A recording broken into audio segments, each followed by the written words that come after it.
Hello guys, in this video, I will show you how to permanently delete your LastPass account in 2025. So step 1, visit the LastPass official account deletion page at lastpass.com/delete_account.php or your country. Step 2, enter your email address associated with LastPass or you can enter your password.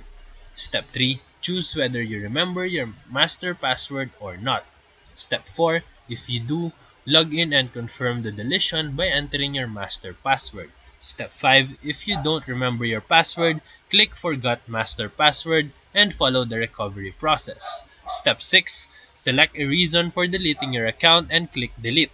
Step 7, you will get a final warning, so tap confirm again if you are sure and your account and stored data will be permanently erased. And that's how you completely delete your LastPass account in the right way.